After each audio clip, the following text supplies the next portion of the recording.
बच्चा गवाचा ही कल का अज वो डेड बॉडी मिली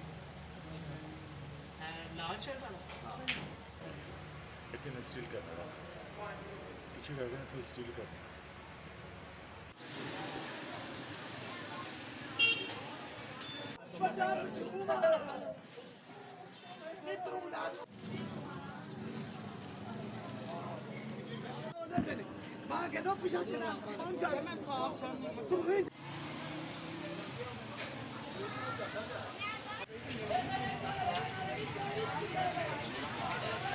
बड़ा जुल्म होया बेटा